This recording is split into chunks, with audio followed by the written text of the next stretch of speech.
그리스도인의 신앙 생활에 있어서 나타나는 두 가지 중요한 모순이 있습니다. 첫 번째는 하나님께서 하셔야 하는 일을 우리가 하려고 하는 것입니다. 예수님께서 말씀하시기를 내일을 염려하지 말라 라고 하셨을 때 염려하는 것, 내일을 염려하는 것은 하나님이 만드신 내일을 내가 만들어 보려고 할 때 염려가 생기는 것이죠. 염려가 많다는 것, 걱정이 많다는 것은 내가 하나님이 되려고 할 때 생기는 것입니다. 두 번째 모순은 내가 할 일을 하나님께 해달라고 기도하는 것입니다. 우리 기도 중에 틀린 기도, 또 잘못된 기도가 있습니다. 순종하게 해 주십시오. 맞는 말 같지만 틀린 말입니다. 순종은 내가 해야 될 일이기 때문에 그 기도는 응답되지 않을 가능성이 많습니다. 순종하게 해 주시옵소서. 내가 할 일을 하나님께 해달라고 그렇게 맡겨드리는 수는 없는 것입니다. 우리는 분명히 하나님 앞에 모든 것을 맡기고 의지하지만 내가 할 일까지 하나님께 맡길 수는 없는 것이죠. 변화하게 해달라고 기도할 수는 있지만 그 변화에 있어서 내가 해야 될 일들을 깨닫지 못하고 기도한다면 변화는 일어나지 않을 것입니다. 우리 구원에 있어서는 이 세 가지 중요한 시제가 있다는 것을 우리는 기억해야 합니다. 과거의 구원이 있고 현재의 구원이 있고 미래의 구원이 있습니다. 과거의 구원이란 우리가 믿음으로 의롭게 되어 하나님의 자녀가 되는 것, 칭의라 부르죠. justification, 의롭게 된 것입니다. 과거의 모든 죄가 용서받고 의롭게 되었다는 것. 미래의 구원이 있습니다. 영화롭게 되는 것, 우리가 부활의 몸을 호련히 주님께서 오심으로 혹은 우리가 주님께 가게 됨으로써 얻게 되는 영광스럽게 되는 구원, glorification, 영화라고 말합니다. 현재의 구원이 있습니다. 그것은 그리스도에게까지 자라나가는 그런 성화, sanctification, 그리스도를 닮아가는 그런 구원입니다. 현재의 구원. 이 과거의 구원과 미래의 구원은 우리가 할 수 있는 것, 해야 할 것이 아무것도 없습니다. 오직 믿음으로, 감사함으로 받기만 하면 되는 것이죠. 그러나 현재의 구원에 있어서는 우리가 해야 할 일이 있습니다. 우리의 참여와 협력과 순종이 필요한 것입니다. 빌립보서 2장 12절 13절에서는 바로 우리가 이루어가야 될 구원, 이 현재의 구원에 대한 귀한 말씀을 우리에게 주고 계십니다. 빌립보서 2장 12절 13절의 말씀을 우리 같이 한 목소리로 읽겠습니다. 시작. 그러므로 내 사랑하는 사람들이여, 여러분이 항상 순종했던 것처럼 내가 여러분과 함께 있을 때뿐 아니라 지금 내가 없을 때에도 두렵고 떨리는 마음으로 여러분의 구원을 이루십시오. 여러분 안에서 하나님의 기쁘신 뜻에 따라 결단하게 하시고 행동하게 하시는 분은 하나님이시기 때문입니다. 아주 귀한 말씀입니다. 우리가 이루어야 될 현재의 구원이 있다는 거죠. 두렵고 떨림으로 너희 구원을 이루십시오. 우리가 구원을 다 이루는 것은 아닙니다. 이 모든 것을 이끌어 가시는 분은 하나님이십니다. 우리에게 소원을 주시고 행하게 도우시는 그 하나님의 역사가 분명히 있습니다. 그러나 우리의 협력과 순종과 참여와 그리고 실천이 있어야 하는 것이죠. 두렵고 떨림으로 우리의 구원을 이루어 가야 될 책임이 우리 모두에게 있다는 것이죠.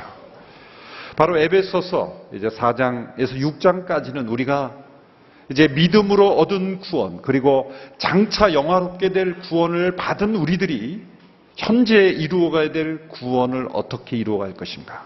어떻게 그리스도에게까지 자라나게 될 수 있을 것인가? 두 주 전 말씀을 통해서 우리는 그리스도에게까지 자라나는 것은 그리스도의 몸된 지체로서 나 홀로 이루어가는 것이 아니라 그리스도의 몸의 지체로서 함께 성장해 가는 것이라는 것을 함께 살펴보았습니다. 오늘 말씀에서는 옛사람을 벗고 새 사람을 입는, 마치 옷을 새로 갈아입는 것과 같은 변화가 바로 그리스도에게까지 자라나가는 현재의 구원, 성화를 의미한다고 말씀하고 있습니다. 옛 사람을 벗고 새 사람을 입으라 라는 말씀입니다. 옷을 갈아입는 것으로 우리의 성화, 우리가 현재 이루어야 될 구원을 비유한 것은 어떤 의미가 있을까요? 그것은 우리의 책임이 있다는 것을 가르쳐 주는 것입니다. 우리가 옷을 갈아입는 것은 내가 해야 되는 일이죠. 물론 갓난아이나 병들어 연약한 분은 누군가 옷을 갈아입는 걸 도와줘야 되지만 옷을 갈아입는 것으로 비유한 것은 인간의 책임이 있다는 거예요. 하나님께서만 하시는 것이 아니라 우리가 어떻게 행하는가에 따라서 그 결과가 달라지는 정도의 차이가 있는 그런 우리의 삶의 변화가 있다는 거죠. 그런데 옛 옷을 벗고 새 옷을 입으라라고 하지 않고 옛 사람을 벗고 새 사람을 입으라라고 이 사람이라는 단어를 쓰신 이유가 있습니다. 그것은 그렇게 쉬운 일이 아니라는 거죠. 옷을 벗고 갈아입는 것처럼 쉽게 되는 일이라면 이렇게 많은 말씀을 주시지 않았을 것입니다.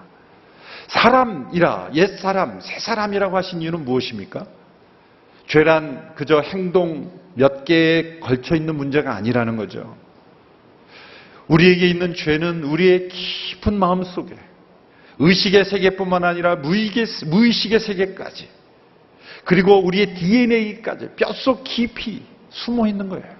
우리의 인격 속에, 우리의 됨됨이 속에, 우리의 습관 속에, 우리의 세계관 속에, 우리의 문화 속에, 우리의 사람 됨됨이 속에 깊이 숨어 있기 때문에 이것을 갈아입는 것은 참 쉬운 일이 아니라는 거예요. 어렵다는 거예요.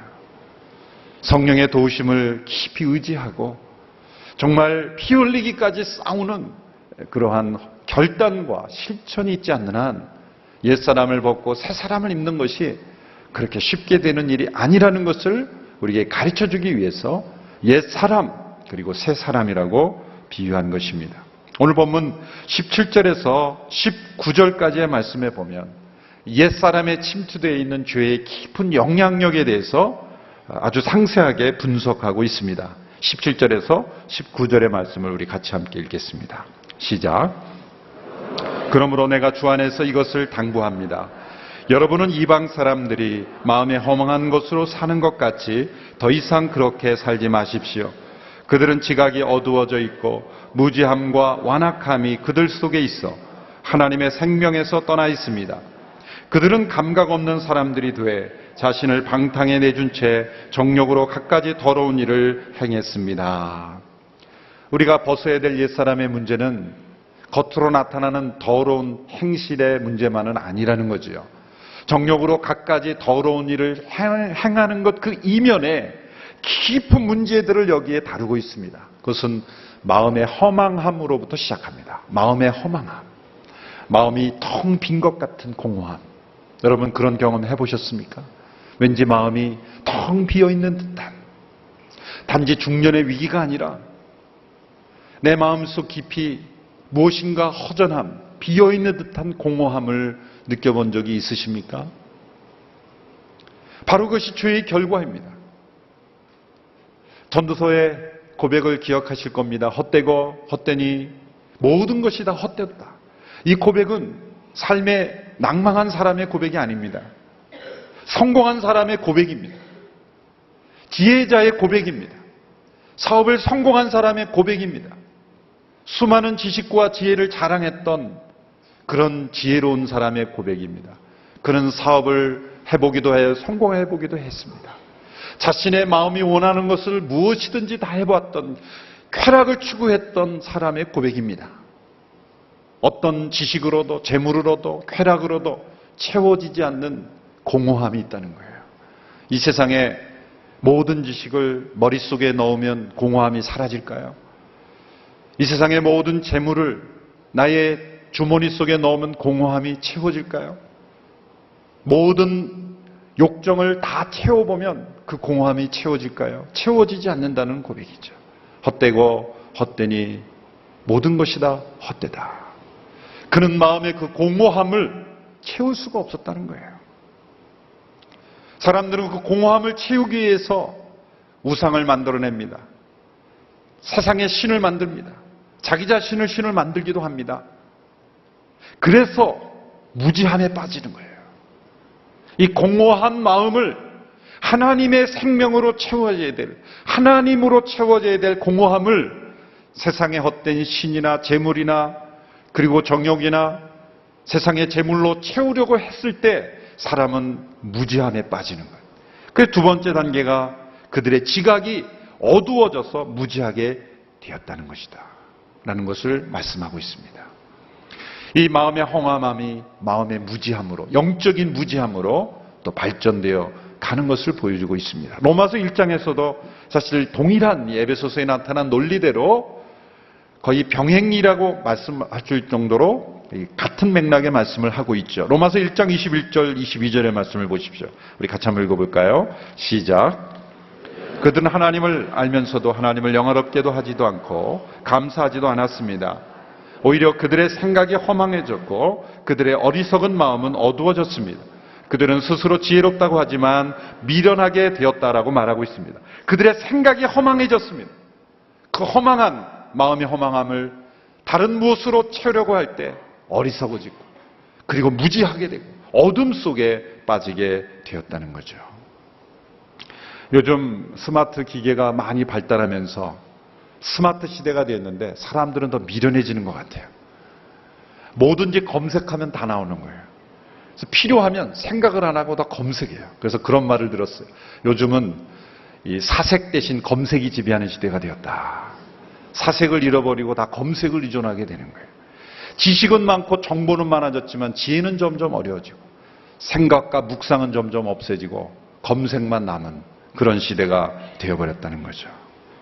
성령 안에서 사색과 묵상이 없어지면 하나님의 생명으로 살아가지 않으면 우리의 지식은 어두워지는 거예요. 무지한 자가 되는 것입니다. 어두운 밤길을 헤매는 인생이 되어버리는 것이죠. 자, 이 영적 무지함이 만들어내는 또 다른 결과가 있습니다. 완악함입니다. 완악함. 마음이 단단해지는 거죠. 씨 뿌리는 비유에서 나온 것처럼 길가와 같은 밭이 되어서 말씀이 들어오지 않는 것입니다. 마음이 단단해지는 거예요. 이 마음이 단단해지면 무뎌집니다. 감각 없는 자가 되는 거예요. 양심이 점점 무뎌지는 거죠. 죄를 져도 죄책감이 느껴지지 않습니다. 처음에 죄를 범할 때는 두렵고 그리고 하나님 앞에 그 범죄한 것으로 인해서 마음에 안타까움이 있고 슬픔이 있었습니다. 그러나 점점 마음이 단단해지고 감각 없는 자가 되어서 양심을 느끼지 못하여 결국 화인맞은 양심이라는 단어처럼 양심이 완전히 기능을 상실하게 되는 감각이 없어진 그런 인생이 되어버리고 마는 것이죠. 에레미야 6장 15절에 보면 에레미야 선지자가 그 시대의 죄악을 고발했을 때 그들의 반응을 이렇게 표현합니다. 그들의 얼굴이 붉어지지도 않았다. 그들이 행한 죄를 죄라고 지적했는데도 얼굴이 붉어지지도 않았다. 여러분, 죄를 지고 얼굴이 붉어지면, 당황스러우면, 여러분 마음속에 떨림이 있으면, 자책감이 있으면 아직 희망이 있는 거죠. 아직 감각이 살아있는 거예요. 여러분, 우리가 주님 앞에 더 가까이 나아가면 나아갈수록 놀라운 것은 우리의 죄성을 더 깊이 느끼는 거예요. 사도 바울의 고백을 우리가 디모데전서에 살펴봤죠. 주님 앞에 그가 더 가까이 나가면 가까이수록 그는 나는 죄인 중에 괴수요 사도 등의 지극히 작은 자뿐만 아니라 모든 성도들 중에 지극히 작은 자보다 더 작은 자다. 그렇게 자신의 죄악은 더 깊이 고백하는 거예요. 옷이 깨끗할수록 허물은 더 뚜렷하게 보이는 것처럼 영혼이 주님 앞에 가까이 갈수록 내 죄는 더욱더 뚜렷하게 보이게 마련이죠. 그런데 우리의 영혼이 점점 무뎌질 때, 감각 없는 자가 되어버릴 때 아주 비참한 결과가 비롯됩니다. 오늘 말씀에 보면 이제 영적인 허무함, 마음의 허망함에서 무지함으로, 무지함에서 완악함으로, 완악함에서 감각 없는 자가 됐을 때 어떻게 되는가? 자신을 방탕에 방임해버리는, 내버리게 되는 겁니다. 자신이 정욕을 다스려야 되는데 정욕이 자신을 다스리게 돼요. 자신을 방임해버리는 겁니다. 아무렇게나 살게 된다는 거죠. 자신을 방임해버리는 거예요. 로마서의 논리로 보면 하나님이 우리 인간을 내어버려 두시는 그런 심판 이전에 일어난 일이 있습니다. 반드시 어떤 일이 먼저 있냐면 우리가 자신을 포기하는 거예요. 자기 자신을 내어버릴 때 하나님이 우리 자신을 내어버려요. 마음의 허감함으로 시작해서 자신을 방임에 내어버리는 이 모든 일이 일어났기 때문에 우리의 삶 속에 더러운 일들이 일어난다는 거예요. 단순한 겉으로 나타나는 행위의 문제가 아니라 우리의 마음속에 심각한 질병과 문제가 일어나고 있었다는 거예요. 오늘 에베소서에서는 그 문제를 옛사람 안에 감추어진 마음의 심각한 문제를 우리에게 분석해주고 있습니다. 이 모든 문제의 근원은 하나님의 생명에서 떠나 있기 때문입니다. 하나님이 인간에게 주신 생명은 두 가지 종류가 있죠. 육체의 생명이 있고 영적인 생명이 있어요. 헬라어에서는 이거 두 가지를 구별해서 설명하죠. 영적 생명이 우리 가운데 없기 때문에 살아있으나, 몸은 살아있으나 죽은 생명처럼 살아가는 거예요. 사도 바울은 어떻게 이런 진리를 깨달았을까요? 그리스도를 통해 배운 것입니다. 그리스도 안에 있는 진리를 통해서 그는 이 놀라운 진리를 깨닫게 된 거예요. 우리가 얼마나 깊은 죄 가운데 있는가, 죄가 우리의 마음을 얼마나 허망하게 만들고 무지하게 만들고 어리석게 만들고 완악하게 만들고 감각 없는 자가 되도록 만들었는지를, 그리고 얼마나 자신을 내버리는 존재가 되었는지를 그리스도를 만나고 그가 깨달은 거예요. 예수 그리스도 안에 있는 진리를 통해 우리가 우리의 현실을 보게 되었어요. 우리의 죄를 보게 되었어요. 그리고 우리가 받은 구원이 얼마나 놀라운 구원인지를 우리는 깨닫게 되었습니다. 바로 그것을 근거로 해서 사도 바울이 이렇게 호소하고 있습니다. 20절에서 24절의 말씀을 함께 읽도록 하겠습니다. 시작. 그러나 여러분은 그리스도를 그렇게 배우지 않았습니다. 참으로 여러분은 진리가 예수 안에 있는 것 같이 그분에게서 듣고 또한 그분 안에서 가르침을 받았습니다. 가르침의 내용은 거짓된 욕망을 따라 옛 습성을 쫓아 썩고 있는 옛사람을 버리고 심령으로 새롭게 돼 하나님을 따라 의와 진리의 거룩함으로 지으심을 받은 새 사람을 입으라는 것입니다. 옛사람의 정체를 이렇게 정의하고 있습니다. 거짓된 욕망을 따라 옛 습성을 쫓아 썩고 있는 옛사람. 거짓된 욕망을 따라. 여러분, 죄는 언제나 우리를 속임수로 유혹합니다. 줄 수 없는 것을 줄 수 있다고 약속하는 거죠. 결코 죄는 우리에게 무언가를 주지 않습니다. 죄는 절대로 우리에게 아무것도 주는 것이 없습니다. 다 가져갈 뿐이에요. 누가복음 15장의 탕자가 방황하고 마지막에 모습을 이렇게 표현하죠. 돼지들이 먹는 귀염 열매라도 먹고 싶지만 주는 자가 없었더라. 그 주변에 많은 친구들이 있었을 겁니다. 그가 재물을 가지고 있을 때 많은 친구들이 있었지만 그가 아무것도 가지고 않았을 때, 죄가 그에게서 모든 것을 다 빼앗고 난 뒤에는 아무것도 주는 자가 없었더라. 죄와 정욕은 절대로 우리에게 아무것도 주지 못합니다. 우리에게서 가져가되 아무것도 없을 때까지 쥐염 열매조차 우리에게 주지 않습니다. 그런데 죄는 우리에게 많은 것을 가져다 줄 수 있는 것처럼 우리를 유혹하죠. 죄는 철저하게 우리를 속입니다. 이런 말이 있습니다. 욕망은 기억이 없다. 기억이 없기 때문에 한번 채워줘도 주어도 받지 않은 것처럼 계속 달라는 거예요. 욕망에는 기억이 없습니다. 그러므로 계속 또 주고 욕망을 채워도 욕망은 만족함이 없죠. 그래서 결국 습관이 되어버리는 거예요. 습관이 되어버리는 거예요. 습관이 되고 나의 한 삶의 일부분이 되고 인격이 되었을 때 헤어나오기가 어렵게 되는 거예요. 거짓된 욕망을 따라 옛 습성을 쫓아 썩고 있는 옛사람. 이것이 바로 우리가 벗어야 될 옛사람의 정체입니다. 우리가 성령으로 새롭게 되지 않았더라면, 성령으로 거듭나지 않았더라면 우리는 결코 벗을 수가 없는 거예요. 이 옛사람을 우리 힘으로는 결코 벗을 수 없습니다. 성령으로 새로운 신앙의 생명, 하나님이 주시는 하나님의 생명이 우리 가운데 들어왔기 때문에 마치 가지에 있는 그 나무 잎이 썩어서 떨어지잖아요. 그게 왜 떨어집니까? 새로운 생명이 있기 때문에, 생명력 때문에 옛 가지가 떨어져 버리는 거예요. 그것처럼 우리 안에 있는 옛사람이 떨어져 나가고 성령으로 새롭게 되면 우리 안에는 새로운 생명으로 우리가 새 사람을 입게 되었다는 거예요. 이 새 사람을 어떻게 정의합니까? 이렇게 정의하고 있습니다. 새 사람은 심령으로 새롭게 돼 하나님을 따라 의와 진리의 거룩함으로 지으심을 받은 새 사람이다. 의와 진리의 거룩함으로 지으심을 받은 새 사람을 입게 되는 것입니다. 여러분, 이것은 동시에 일어나는 거예요. 옛사람을 벗어났다가 한참 후에 새 사람을 입는 게 아니라 새 사람이 일어나야 옛사람을 벗게 되는 거예요. 이건 함께 일어나는 거예요. 로마서 8장 13절에서는 이 말씀을 너희 안에 있는 죄를 죽이라, 육신을 죽이라, 성령으로 죄를 죽이라, 성령으로 몸의 행실을 죽이라고 표현하고 있습니다. 우리 같이 한번 읽어볼까요? 아주 중요한 말씀입니다. 이제 이 말씀을 큰 목소리로 함께 읽어보겠습니다. 시작. 만일 여러분이 육신을 따라 살면 반드시 죽을 것이지만 성령으로 몸의 행실을 죽이면 살 것입니다. 성령으로 몸의 행실을 죽이면 살 것입니다. 여러분, 이 말씀을 우리가 함께 암송하며 돌아갈 수 있게 되기를 바랍니다. 육신을 따라 살면 반드시 죽을 것이더라도 성령으로 몸의 행실을 죽이면 반드시 살 것입니다. 성령으로 몸의 행실을 죽인다는 게 어떤 뜻일까요?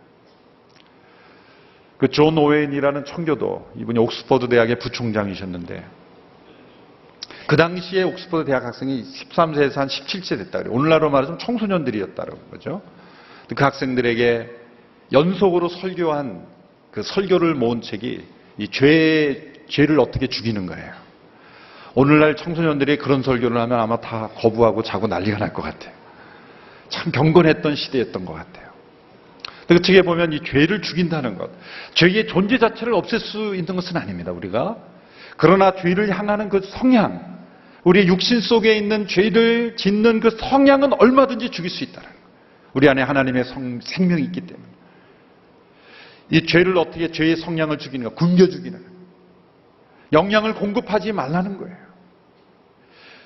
그 죄가 좋아하는 것을 공급하지 않음으로 인해서 또 반대로 우리의 새 사람이 살아나는 일, 성경을 읽고 또 기도하고 교제하고 예배하고 봉사하고 섬김으로써 새 사람이 영향을 받을 수 있도록 공급하고 옛 사람은 굶겨 죽이라는 거예요. 그러면 놀라운 일이 일어난다는 거예요. 죄를 향하는 우리의 성향은 얼마든지 없앨 수 있다. 성령으로 몸 행실을 죽인다는 건 성령이 도구가 아니라 성령께서 하시는 일인데 우리가 그 일에 성령을 따라 순종하고 복종하고 따르면 우리 안에 그런 일이 일어난다라는 거예요. 성령으로 몸의 행실을 죽임으로 옛사람을 벗고 새 사람을 입는 놀라운 역사가 일어나기를 축원합니다. 25절 이하에 보면 구체적인 예를 들어서 설명하고 있습니다. 5가지 예를 드는데요. 첫 번째 예는 거짓을 버리고 진실을 말하는 것입니다. 옛사람에 속한 거짓을 벗어버리고 진실에 속한, 이 새 사람에 속한 진실의 옷을 입으라. 25절의 말씀을 우리 같이 한 목소리로 읽겠습니다. 시작. 그러므로 여러분은 거짓을 버리고 각자 자기 이웃과 더불어 진실을 말하십시오. 왜냐하면 우리가 서로 한 몸의 지체들이기 때문입니다. 인간이 타락한 이후에 하나님께 첫 번째로 한 말은 거짓말이죠. 아담아, 내가 어디 있느냐? 질문했을 때 아담은 거짓말을 했습니다. 제가 벗었으므로 두려워하여 숨었나이다. 벗었기 때문에 두려운 게 아니죠. 그전에는 안 벗고 있었습니까? 불순종했기 때문에 두려움이 온 거죠. 그 아담 이후로 우리 모두는 다 거짓 속에, 일상생활 속에 살아가고 있어요. 얼마나 많은 거짓말을 우리가 행하고 있습니까? 이 거짓과 싸우지 않으면 옛사람을 벗을 수가 없는 거죠. 가장 큰 거짓말은 나는 절대 거짓말하지 않는다라는 거짓말이겠죠.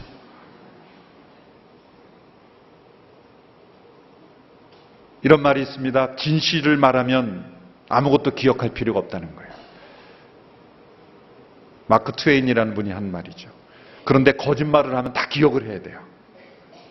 그 거짓을 맞춰야 되니까 계속 거짓말을 하면 자기가 말한 모든 것을 다 기억해야 돼요.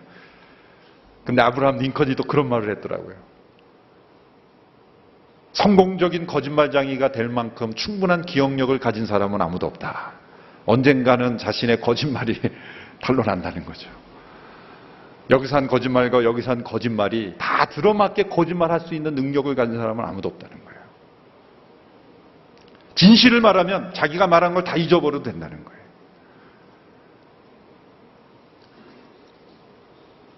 여러분, 모든 관계 사이에 갈등은 거짓이 숨어 있습니다.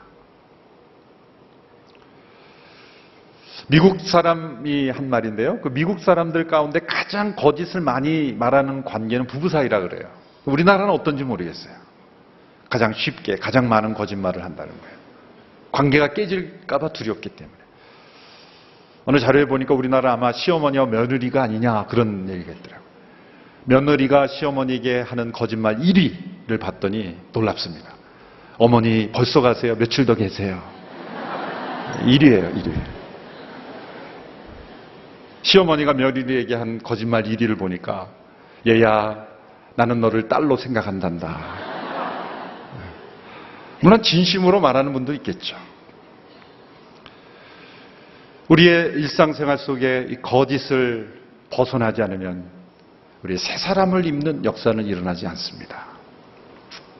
하나님이 거짓이 없으시고 우리가 한 몸의 지체들이기 때문이죠. 몸은 서로에게 거짓말하지 않습니다. 그처럼 우리 공동체 안에 거짓이 사라질 때, 그리고 진리가 주장하는 공동체가 될 때 우리가 그리스도 안에 자라날 수 있다는 거예요. 두 번째는 죄를 짓기까지 분노하지 말고 친절과 인자로 서로 용서하는 것이다 라고 말씀합니다. 26절, 27절 말씀, 또 31절, 32절 말씀 우리 같이 읽습니다. 시작. 화를 내어도 죄를 짓지 마십시오. 해가 지도록 화를 품지 말며 마귀에게 틈을 주지 마십시오. 31절, 32절 시작. 모든 악독과 분노와 화내는 것과 고함치는 것과 비방하는 것을 모든 악의와 함께 내버리십시오. 서로 친절하고 인자하며 하나님이 그리스도 안에서 여러분을 용서하신 것처럼 서로 용서하십시오. 해가 지도록 화를 품지 말라는 이 말씀을 문자적으로 해석하는 분들이 있습니다. 아, 해가 지기 전까지는 얼마든지 화를 내도 되는구나. 이렇게 또 적용을 잘 하시는 분이 계십니다. 그런 뜻이 아니죠. 문자적으로 적용하면 안 됩니다. 이 말은 해가 졌는데도 계속 분이 남아있다면 너의 그 분노가 과연 의로운 분노인지 한번 점검해 보라는 거예요. 되게 우리가 분노하지만 가만히 살펴보면 의로운 분노가 아니라 자기의 죄가 들어있는 분노, 자신의 자존심, 열등감, 자신의 죄가 스며들어 있는 분노가 많지 않습니까? 정말 우리가 내는 분노 중에 정말 정당한 분노가 얼마나 될까라는 거예요. 해가 지도록 분노를 풀지 않고 있을 때, 용서하지 못하고 있을 때는 보복이 되고 원한이 되고 자기의 몸도 상할 뿐만 아니라 상대방에게 엄청난 피해를 서로가 가져다 주는, 그렇기 때문에 해가 지도록 화를 품지 말라. 오히려 친절과 인자와 용서로 우리 안에 있는 모든 일어나는 분노를 하나님 앞에 진실하게 점검하라는 거예요.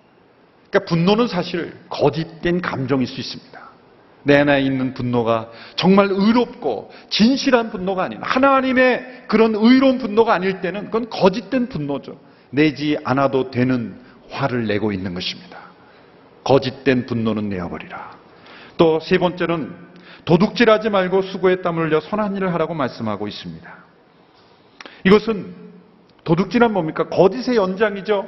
거짓된 방법으로 자기 것이 아닌 것을 취하려는 것이 도둑질이죠. 도둑질이 아닌 선한 일을 행함으로 구제할 것인 인생이 되라. 그 웨스트민스터 채플을 담당했던 그 마틴 노이드 존스 목사님이, 이분은 의사 출신이었는데 왕실 주치였다가 목사님이 된 분인데요. 이분의 설교집을 보니까 이 부분을 설교하면서 그 당시에 그 웨스트민스터 교회에 모인 성도들에게 설교할 때 정말 우리가 생각할 때는 진짜 엄격하게 설교한 내용을 봤어요. 그건 뭐냐면 자신이 어느 은행의 신우회로부터 설교해달라는 그 요청을 레터에 받았는데 그 레터를 보니까 은행에서 쓰는 용지라는 거예요. 이거 도둑질입니다. 그렇게 설교하더라고요. 저는 그거 읽고 깜짝 놀랐어요. 그 종이 한 장인데 신우회에서 나에게 설교를 부탁하는 사람 이런 도둑질을 하면서 설교 부탁하면 되겠습니까? 야단치고. 또 회사에서 월급 받고 일하는 사람이 그 월급 받고 일해야 될 시간에 전도한다고 다른 사람에게 돌아다니는 거, 그거 도둑질입니다. 시간 도둑질입니다. 저희 같았으면 잘한다고 칭찬했을 텐데 그렇게 엄격하게 설교하셨더라고요. 아마 그 당시에 정말 웨스트민스터 채플이 가장 은혜스러웠던 그런 시대. 우리가 생각할 때는 너무나 지나치게 엄격한 것 아닌가라고 생각할 때 그것마저 도둑질이다 생각하며 하나님 앞에 바르게 살려고 노력했던 그런 믿음의 선배들의 모습을 보았습니다. 나누어 줄 것이 있는 삶이 되기 위해서 선한 일을 행하며 살아야 된다. 네 번째, 더러운 말을 벗고 선한 말을 하라고 말씀하고 있습니다. 예수님은 그 마음에 쌓인 것이 말로 나오는 것이라고 말씀하고 있습니다. 그리고 우리의 말까지 심판하신다고 말하고 있습니다. 사단은 하나님이 우리 인간에게 주신 정말 값진 능력을 공격합니다. 말로 우리가 얼마나 많은 상처를 받고 말로 얼마나 많은 영혼이 무너집니까? 사람을 살리고 회복시키고 치유하고 그리고 변화시킬 수 있는, 은혜를 끼칠 수 있는, 성도를 세울 수 있는 도구로 주신 이 말을 사람을 죽이고 상처 입히고 무너뜨리는 데 사용하게 만드는 거예요.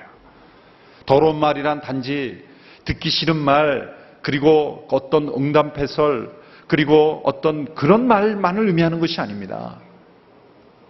정확하지 않은 말, 약간 말을 살짝 바꿔서 마귀가 한 대로 하나님이 정말 먹지 말라 그랬느냐, 살짝 말을 바꿔서 말을 전할 때 그 말이 다른 사람에게 전해짐으로 인해서 얼마나 큰 문제가 일어납니까?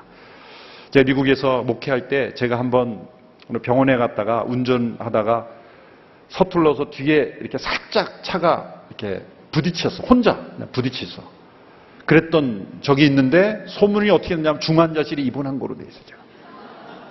소문이 그렇게 접촉사고 난 게 중환자실에 입원하는 게 나더라고요. 하도 그 소문이 잘못 나는 그런 분위기가 있어서 제가 선포를 했어요. 소문실명제. 소문실명제라고 들어보셨어요? 제가 만든 말이니까 들어보신 일이 없겠죠. 금융실명제는 있어도 소문실명제는 들어보신. 소문실명제를 시행합니다. 이 말은 누가 한 말이라는 네임택이 없으면 다 거짓말이라고 생각하십시오. 회의할 때도 그렇고 절할 때도 그렇고 이런 말이 있다라고 얘기하지 마십시오. 누가 한 말이다라고 얘기하지 못할 거면 얘기하지 마십시오. 자신의 말을 어떤 사람은 성도들이 그렇다고 얘기를 해요. 근데 알아보면 그런 말 한 사람이 없고 자기 생각을 얘기하는 거예요. 자기의 생각이면 자기의 생각, 누가 한 말이면 누가 한 말을 그대로 이건 누가 한 말이라고 추적할 수 있을 정도로 소문실명제가 시행되면은 그 공동체는 얼마나 행복한 공동체가 될까. 제가 주일 설교에 몇 번 소문실명제를 주창했더니 소문이 쫙 가라앉더라고요. 저에게 회의 시간에도 얘기할 때 어떤 분이 이렇게 회의를 할 때 성도들이 누굽니까? 얘기할 수 없으면 얘기하지 마십시오. 알고 보면 본인 생각이에요. 본인 생각인지 누구의 생각이 누가 한 말인지 소문실명제를 주창했던 적이 있습니다. 더러운 말이 아니라 선한 말.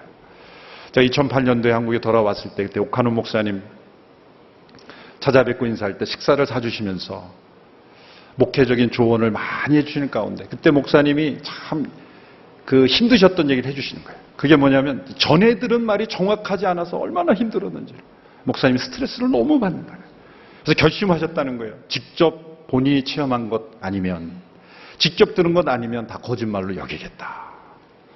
그렇게 지켜가시는 모습을 들었던 적이 있습니다. 여러분, 확인되지 않은 소문을 전하고 왜곡해서 자신의 생각을 더해서 전하는 더러운 말은 우리의 삶 속에 없어야 될 줄로 믿습니다. 불필요한 소문으로 공동체가 어려워지지 않도록. 소문은 항상 좋은 것이든 나쁜 것이든 항상 과장되기 때문에 더해서 전하는 것은 더러운 일입니다. 우리의 말이 언제나 정확하고 바르고 있는 그대로를 전하는 언어의 습관을 가질 때 우리가 그리스도에게까지 자라나는 것이에요. 마지막 5번째 중요한 것은 성령님을 슬프게 하지 말라는 것입니다. 성령님을 슬프게 하지 말라. 옛사람을 벗고 새사람을 입을 때 우리 안에 살아계신 성령님께서 슬퍼하실 일을 하지 말라. 슬퍼하신 말을 하지 말라. 슬퍼하신 삶을 살지 말라. 이 슬퍼한다는 말은 참 깊은 의미가 있습니다. 어떤 사람이 어떤 잘못을 저질렀을 때 친구이긴 하지만 사랑이 없는 사람은 그저 비판하고 정죄하기 마련이에요. 그러나 그의 부모는 슬퍼합니다. 화가 나지 않는 것은 아닙니다. 그러나 그 분노보다 사랑이 더 넘치기 때문에 슬퍼하는 거예요. 성령님은 우리 안에 살아계셔서 우리가 옛사람에 속한 삶을 살 때 계속해서 슬퍼하시는 거예요. 그런데 계속 슬퍼하시면 어떻게 됩니까? 성령님이 주시는 위로를 경험하지 못하게 됩니다. 성령님이 가르쳐 주시는 그 지혜를 깨닫지 못하게 됩니다. 성령님께서 주시는 그 밝은 조명하심을 깨닫게 되지 못해요. 성령이 주시는 기쁨을 점점 잃어버리게 됩니다. 성령께서 전해주시는 하나님의 음성을 듣지 못하게 됩니다. 성령을 슬퍼하지 말게 하십시오. 이 권면을 우리의 마음속에 받아들이는 저와 여러분이 되기를 축원합니다. 옛사람을 벗어버리고 새 사람을 입으라. 날마다 하나님의 생명 가운데 순종함으로 실천함으로 뼈를 깎는 듯한 그러한 결단과 헌신으로 우리가 날마다 새 사람을 입어가는 그리스도를 닮아가는 저와 여러분이 되기를 주님의 이름으로 축원합니다. 기도하겠습니다. 하나님 아버지, 옛사람을 벗고 새 사람을 입으라는 주의 말씀에 순종하는 우리 모두가 되게 하옵소서. 아버지 하나님, 그리스도에게까지 자라나기를 원합니다. 우리가 받은 구원으로 만족하지 않게 하시고 현재 날마다 구원받은 자로 합당한 삶을 살아가는데 우리의 모든 삶의 목표가 주어지는 저희들이 되기를 원합니다. 주님, 저희를 불쌍히 여겨 주옵소서. 우리 안에 탄식하고 슬퍼하시는 성령의 음성을 듣고 날마다 거룩해져가는 저희들 되게 하여 주옵소서. 예수님의 이름으로 기도합나이다. 아멘.